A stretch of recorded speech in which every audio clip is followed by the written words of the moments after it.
15 फरवरी 2019 जमीन से हजारों किलोमीटर ऊपर अंतरिक्ष में भारत की थर्ड आई रॉ की एक हाई रेजोल्यूशन स्पाइस सैटेलाइट अपनी ऑर्बिट में घूम रही थी। अचानक एक इनक्रिप्टेड कमांड अपलोड होती है।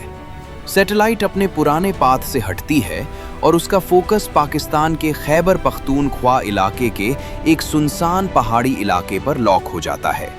ये जगह थी बालाकोट। नीचे जमीन पर भी कुछ अजीब हो रहा था। पठानी सूट पहने, चेहरे पर गमछा लपेटे दो आदमी इस पहाड़ी कैंप के इर्द गिर्द घूम रहे थे। ये आम पठान नहीं थे, ये रॉ के एजेंट थे। इन एजेंट्स ने जो देखा उसने उनके भी रोंगटे खड़े कर दिए। ये कोई मामूली कैंप नहीं था, ये एक किला था जिसे जंगलों के बीच छुपाया गया था। यहाँ ट्रेनिंग चल रही थी। 500 से ज्यादा आतंकवादी जिहाद की तैयारी कर रहे थे। इंटेलिजेंस रिपोर्ट्स के मुताबिक ये वही जगह थी जहां कभी अजमल कस्साब जैसे दरिंदों को ट्रेन किया गया था। और सबसे खौफनाक खबर ये थी कि आने वाले कुछ ही दिनों में 300 नए रिक्रूट्स यहां पहुंचने वाले थे। रॉ एजेंट्स ने अपनी जान की बाजी लगाकर उस कैंप की चप्पे चप्पे की तस्वीरें ली। ये तस्वीरें और ग्राउंड इंटेल नई दिल्ली के रॉ हेडक्वार्टर में पहुंची। रॉ चीफ अनिल धस्माना समझ गए कि अगर इसे अभी नहीं रोका गया तो तबाही मचना तय था। इस इंटेल के मिलते ही भारत के इतिहास का सबसे बड़ा और सबसे खतरनाक कोर्ट ऑपरेशन शुरू होने वाला था। ये था ऑपरेशन बंदर। 14 फरवरी 2019 का बदला। 14 फरवरी 2019 भारत के इतिहास में यह दिन ब्लैक डे के नाम से दर्ज है। Jammu Srinagar national highway 44। दोपहर का वक्त सीआरपीएफ का काफिला, जिसमें 78 गाड़ियां शामिल थीं, अपने रास्ते पर आगे बढ़ रहा था। इन ट्रकों में बैठे थे हमारे 2500 जवान। उन्हें अंदाजा भी नहीं था कि अगले ही पल उनकी दुनिया हमेशा के लिए अंधेरे में डूबने वाली है। काफिला अभी 15 मिनट ही चला था कि एक कनेक्टिंग रोड से एक गाड़ी हाईवे पर आती है। ये गाड़ी नॉर्मल नहीं थी, इसमें 300 किलो आरडीएक्स भरा हुआ था। सीआरपीएफ के ड्राइवर कुछ समझ पाते उससे पहले ही उस गाड़ी के ड्राइवर ने अपनी गाड़ी काफिले के एक बस से टकरा दी।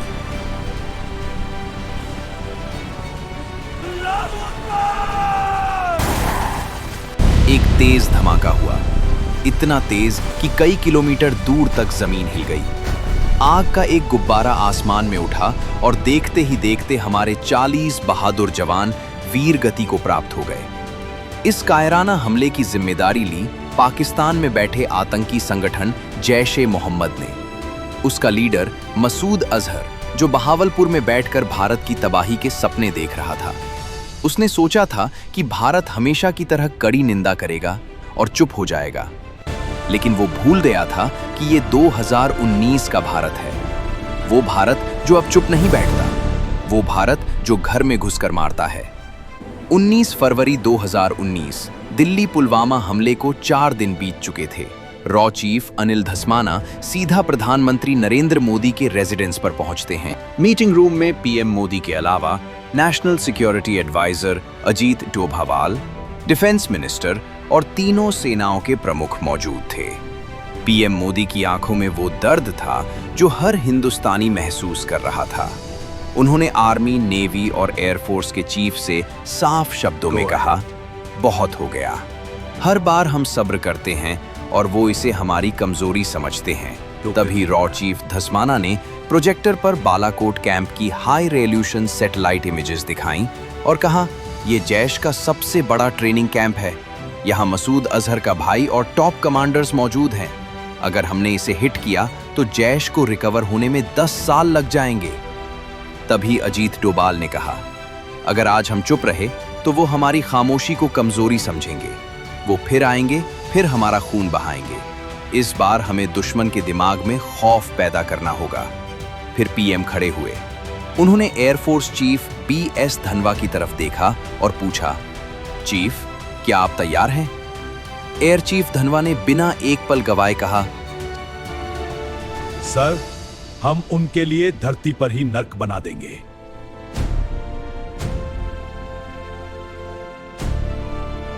लेकिन याद रहे, मुझे सिविलियंस का नुकसान नहीं चाहिए।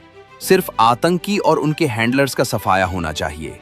मैं एयर चीफ मार्शल बीएस धनवा आप सभी को संबोधित कर रहा हूँ। हमारी सेना राष्ट्र की रक्षा के लिए कटिबद्ध है। हम चुनौतियों का डटकर सामना करेंगे और विजय प्राप्त करेंगे। जय हिंद। इस ऑपरेशन का नाम था ऑपरेशन बंदर। बंदर क्यों? क्योंकि रामायण में लंका को जलाने का काम हनुमान जी ने किया था और आज रात आईएएफ की वानर सेना आतंकियों की लंका जलाने निकली थी। रॉ को काम पर लगाया गया। उन्हें ढूंढना था एक ऐसा टारगेट जो पाकिस्तान आर्मी का न हो लेकिन आतंकियों का हो। एक ऐसा टारगेट जहां सिविलियंस न मरे लेकिन टेरर का इंफ्रास्ट्रक्चर तबाह हो जाए। ये रहा रॉ की इंटेलिजेंस फाइल से एक नाम निकल कर पाकिस्तान आया। के एयर डिफेंस जावा, यहाँ टॉप और यहाँ है। बालाकोट। खैबर पख्तूनख्वा साफ के घने जंगलों में एक पहाड़ी के ऊपर जैश-ए-मोहम्मद का सबसे बड़ा ट्रेनिंग कैंप। वहां मसूद अजहर के भाई और टॉप कमांडर्स की मौजूदगी की खबर थी। ये एलओसी से 70 किलोमीटर दूर था। वहां तक पहुंचने का मतलब था पाकिस्तान के पूरे एयर डिफेंस सिस्टम को भेदना। पाकिस्तान को डर था कि भारत फिर से सर्जिकल स्ट्राइक करेगा, इसलिए उन्होंने अपनी पूरी फौज बॉर्डर पर लगा रखी थी। उन्हें सपने में भी अंदाजा नहीं था कि भारत इस बार जमीन से नहीं, आसमान से मौत बरसाएगा। प्लान सेट था, अब बारी थी एग्जीक्यूशन की। 20 से 24 फरवरी तक बेंगलुरु में होने वाले एरो इंडिया शो को कैंसिल नहीं किया गया। दुनिया को दिखाने के लिए एयरफोर्स चीफ और बड़े ऑफिसर्स वहां पार्टियां अटेंड कर रहे थे, स्पीच दे रहे थे। मीडिया को लगा कि भारत शायद डिप्लोमैटिक प्रेशर बनाएगा, लेकिन असली एक्शन चल रहा था ग्वालियर एयरबेस पर। ग्वालियर में मिराज 2000 जेट्स का स्क्वाड्रन मौजूद था। अचानक ग्वालियर बेस को सील कर दिया गया। बहाना बनाया गया कि वहां कोई रूटीन इंस्पेक्शन है। पायलट्स को मोबाइल फोन यूज करने की मनाही थी। उन्हें अपनी फैमिलीज को भी बताने की इजाजत नहीं थी कि वो कहां जा रहे हैं। साथ ही कश्मीर और राजस्थान बॉर्डर पर आईएएफ ने अपने जेट्स को लगातार उड़ाना शुरू कर दिया। रोज रात को जेट्स उड़ते बॉर्डर के पास जाते और वापस आ जाते। ये एक साइकोलॉजिकल गेम था।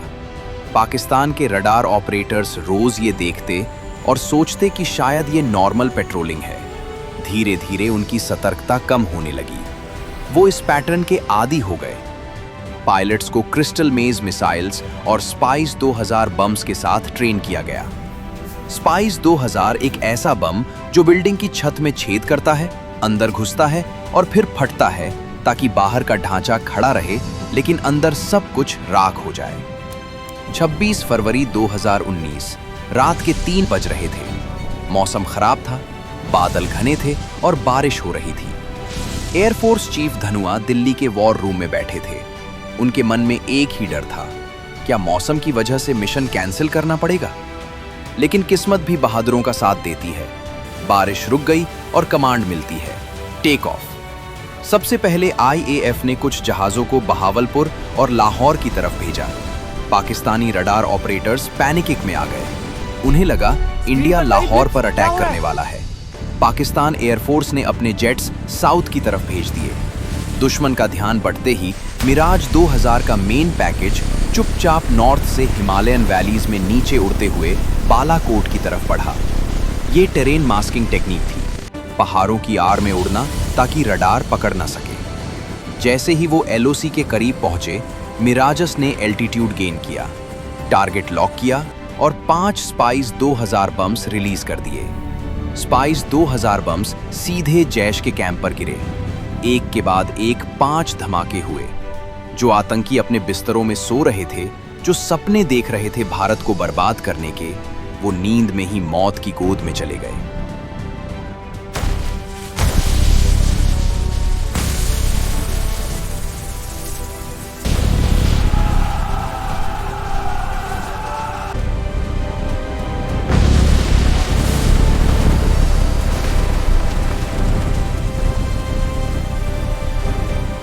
पायलट्स ने कोड वर्ड बोला, बंदर मारा गया और वापस इंडियन एयर स्पेस में लौट आए। यूसुफ अजहर मसूद, अजहर का साला जो उस कैंप को चला रहा था, वो भी उसी मलबे में ढेर हो गया। उस रात वहां 300 से ज्यादा आतंकी मारे गए। पीएम मोदी जो रात भर जाग रहे थे, उन तक खबर पहुंची। उनके चेहरे पर एक मुस्कान थी। 40 जवानों का बदला ले लिया गया था। सुबह होते होते पूरी दुनिया में खबर फैल गई कि भारत ने पाकिस्तान के घर में घुसकर मारा है। 27 फरवरी 2019 पाकिस्तान की आवाम और सेना सदमे में थी। उनकी नाक कट चुकी थी। उनका एयर डिफेंस सिस्टम फेल हो चुका था। अपनी इज्जत बचाने के लिए और अपने लोगों का गुस्सा शांत करने के लिए पाकिस्तान मजबूर था रिटेलिएट करने के लिए। सुबह के 10 बज रहे थे। पाकिस्तान एयरफोर्स ने अपने सबसे बेहतरीन fighter jets American made F-16 को भेजा। उनका मकसद था भारत के मिलिट्री इंस्टॉलेशंस पर बम गिराना, ताकि वो दिखा सकें कि वो भी कमजोर नहीं है। लेकिन इंडियन एयरफोर्स तैयार थी। रडार्स ने पाकिस्तानी जेट्स को डिटेक्ट किया। रडार पर कई पाकिस्तानी जेट्स तेजी से आ रहे हैं। मैं हेडक्वार्टर को रिपोर्ट करता हूं, तैयार रहो। हेडक्वार्टर, इमरजेंसी, दुश्मन के जेट्स हमारी तरफ बढ़ रहे हैं। श्रीनगर एयरबेस पर सायरन गूंज उठे। वहां मौजूद थे विंग कमांडर अभिनंदन वर्धमान। उन्होंने बिना वक्त गवाए अपने MiG 21 बायसन में उड़ान भरी। अब जरा सोचिए, कहां F-16 जो दुनिया का सबसे एडवांस्ड 4th जनरेशन फाइटर है, और कहां MiG 21 जो 1960 का पुराना जहाज है।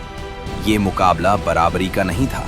पाकिस्तानी जेट्स ने हमारे आर्मी कैंप्स के पास बम गिराए, लेकिन वो टारगेट मिस कर गए क्योंकि हमारे पायलट्स ने उन्हें एंगेज कर लिया था।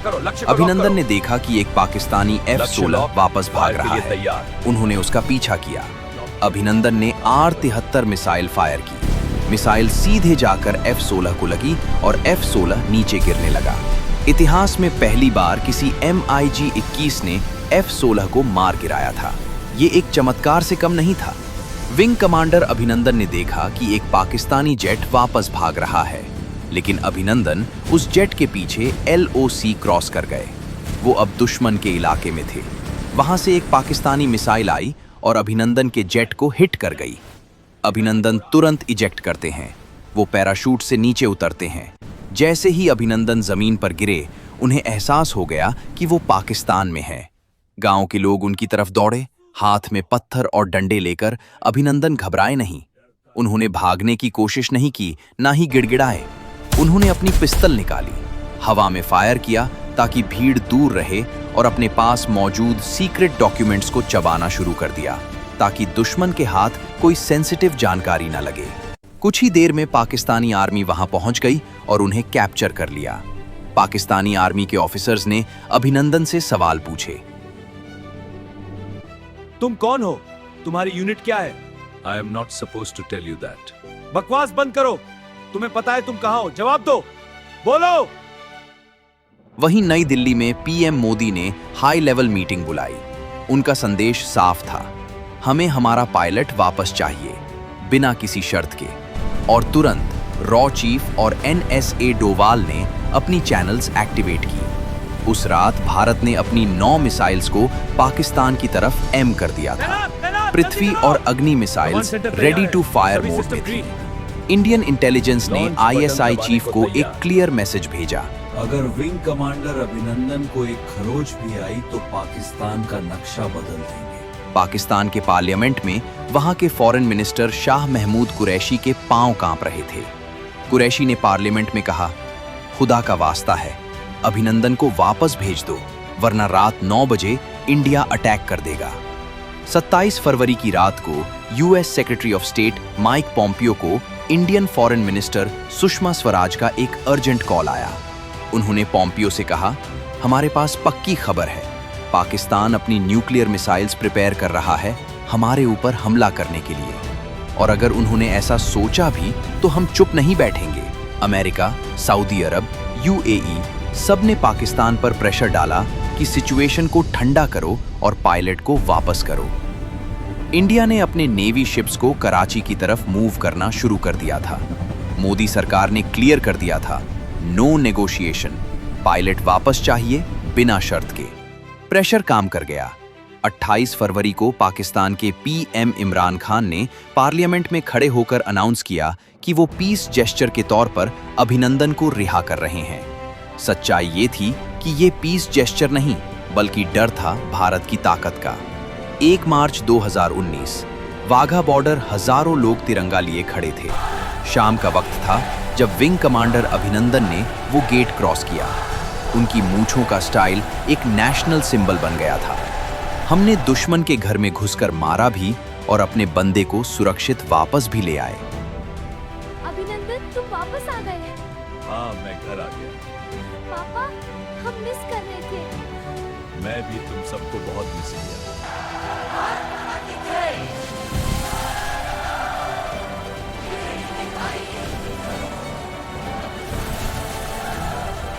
बालाकोट एयर स्ट्राइक सिर्फ एक मिलिट्री ऑपरेशन नहीं था, ये एक स्टेटमेंट था, एक डिक्लेरेशन था न्यू इंडिया का।